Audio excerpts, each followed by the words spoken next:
जंगल, कोयला और जिंदगियों का सच। आज हम बात करेंगे एक ऐसे मुद्दे की जो सिर्फ पेड़ों की कटाई की कहानी नहीं, बल्कि लाखों जिंदगियों, पर्यावरण और हमारे भविष्य की कहानी है। ये है छत्तीसगढ़ की हसदेव अरण्य का सच। क्या आप जानते हैं कि इस जंगल में लाखों पेड़ काटे जा रहे हैं? क्यों? क्योंकि वहाँ कोयला है। जी हाँ, लेकिन इस कोयले की कीमत क्या है? आदिवासियों का विस्थापन, पर्यावरण का विनाश और एक ऐसा भविष्य जो शायद हम सब के लिए खतरनाक हो। तो चलिए शुरू से लेकर अब तक की पूरी कहानी समझते हैं। नमस्कार, मैं हूं आयुषी और आप देख रहे हैं CGNN लाइव। हसदेव अरण्य छत्तीसगढ़ के उत्तरी हिस्से में फैला हुआ 1,70,000 हेक्टेयर का घना जंगल है। ये कोरबा, सरगुजा और सूरजपुर जिलों में फैला हुआ है। इसे मध्य भारत का सबसे बड़ा और जैव विविधता से भरा जंगल माना जाता है। यहाँ 350 से ज्यादा प्रजातियों के जानवर और पक्षी पाए जाते हैं, जिनमें हाथी, तेंदुआ, भालू और कई दुर्लभ प्रजातियां भी शामिल है। हसदेव नदी, जो इस जंगल का दिल है, न सिर्फ स्थानीय लोगों की जिंदगी को संभालती है, बल्कि इस पूरे इलाके की जलवायु को भी नियंत्रित करती है। लेकिन ये जंगल सिर्फ पेड़ पौधों और जानवरों का घर नहीं है। यहाँ हजारों आदिवासी समुदाय भी रहते हैं, खासकर गोंड जनजाति, जिनकी जिंदगी, संस्कृति और आजीविका पूरी तरह से इस जंगल पर ही निर्भर है।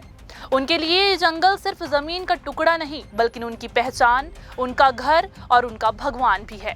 अब सवाल ये है कि इतना खूबसूरत और जरूरी जंगल आखिर क्यों खतरे में है?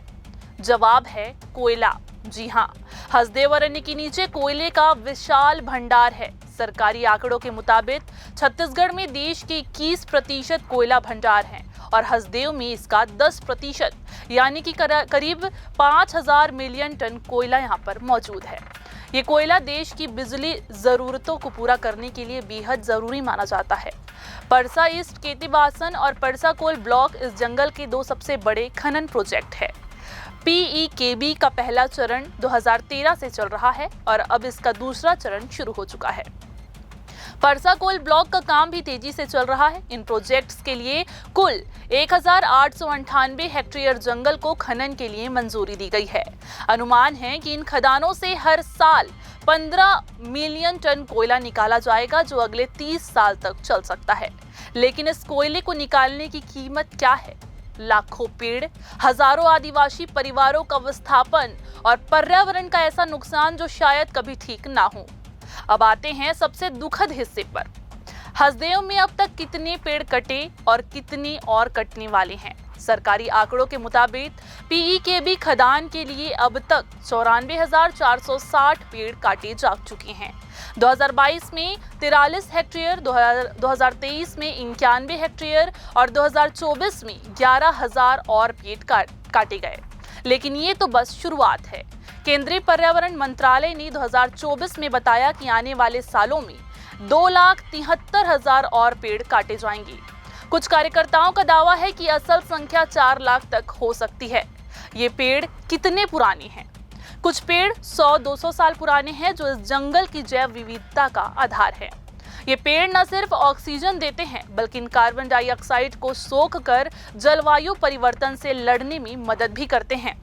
इन्हें काटने का मतलब है कार्बन सिंक को खत्म करना और ग्रीन हाउस गैसों को बढ़ाना। पेड़ों की कटाई का नुकसान सिर्फ संख्या तक सीमित नहीं है। पर्यावरण के लिहाज से हसदेव का जंगल एक कार्बन सिंक है, जो जलवायु परिवर्तन से लड़ने में मदद करता है। इसे काटने से न सिर्फ CO2 उत्सर्जन बढ़ेगा, बल्कि हसदेव नदी का जलग्रहण क्षेत्र भी प्रभावित होगा, जिससे पानी की कमी हो सकती है। भारतीय वन्यजीव संस्थान की एक रिपोर्ट कहती है कि इस जंगल में खनन से मानव हाथी संघर्ष बढ़ सकता है, क्योंकि हाथियों का प्राकृतिक आवास खत्म हो रहा है। हर साल इस इलाके में 60 से ज्यादा लोग हाथी के हमलों में मरते हैं और ये संख्या और भी ज्यादा बढ़ सकती है। आदिवासियों के लिए ये नुकसान और भी ज्यादा बड़ा है। हजारों परिवारों को विस्थापित किया जा चुका है और कई और को उजड़ने का डर है। उनकी जमीन, उनकी संस्कृति और उनकी आजीविका सब दांव पर है। ग्रामीणों का कहना है कि मुआवजा तो मिलता है लेकिन वो उनकी जिंदगी की कीमत नहीं चुका सकता। हसदेव में खनन का विरोध 2011 से चल रहा है, जब पीईकेबी प्रोजेक्ट को पहली बार मंजूरी मिली थी। स्थानीय आदिवासी, हसदेव अरण्य बचाओ संघर्ष समिति और छत्तीसगढ़ बचाओ आंदोलन जैसे संगठन लगातार इसका विरोध कर रहे हैं।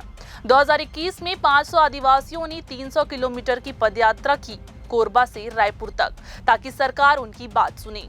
2024 में सरगुजा के फतेहपुर और साली गांव में पेड़ों की कटाई के खिलाफ विरोध के दौरान पुलिस और ग्रामीणों में हिंसक झड़प भी हुई। जी हां, आपको बता दें, पुलिस ने लाठीचार्ज भी किया, जिसमें कई ग्रामीण और 13 पुलिसकर्मी घायल हुए। ग्रामीणों ने तीर धनुष और गुलेल का इस्तेमाल किया, जिससे एक पुलिसकर्मी को गंभीर चोट भी आई।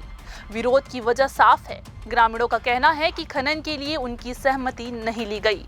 कई गांवों की ग्राम सभाओं ने मंजूरी देने से इनकार किया, लेकिन फर्जी दस्तावेजों के आधार पर अनुमति दे दी गई। नेशनल ग्रीन ट्रिब्यूनल ने भी इस मामले में जांच के आदेश दिए हैं। अब सवाल ये है कि इस पूरे खेल में सरकार और अडानी कंपनी की क्या भूमिका है। केंद्र सरकार ने 2009 में हसदेव को नो गो जोन घोषित किया था, यानी खनन के लिए प्रतिबंधित क्षेत्र, लेकिन बाद में इसे खनन के लिए खोल दिया गया। 2012 में पीईकेबी को मंजूरी दी गई और 2022 में इसका दूसरा चरण शुरू हुआ। छत्तीसगढ़ की राज्य सरकार, चाहे वो कांग्रेस की हो या फिर बीजेपी की, इस मामले में दोहरा रवैया अपनाती है। जी हां, 2022 में भूपेश बघेल की सरकार ने विधानसभा में हसदेव में खनन रोकने का प्रस्ताव पारित किया, लेकिन उसी साल 8000 पेड़ काट दिए गए। बीजेपी की विष्णुदेव साय सरकार पर भी आदिवासियों के हक छीनने और कॉरपोरेट्स को फायदा पहुंचाने के आरोप हैं। अडानी समूह इस प्रोजेक्ट में ऑपरेटर और डेवलपर है। राजस्थान राज्य विद्युत उत्पादन निगम लिमिटेड को ये खदान आवंटित है, लेकिन अडानी ग्रुप इसे संचालित करता है। कंपनी का दावा है कि इस प्रोजेक्ट से 15,000 नौकरियां पैदा हुई हैं और स्थानीय अर्थव्यवस्था को फायदा हुआ है, लेकिन ग्रामीणों का कहना है कि ये नौकरियां ज्यादातर बाहरी लोगों को मिली है और स्थानीय लोगों को सिर्फ मजदूरी का काम मिलता है।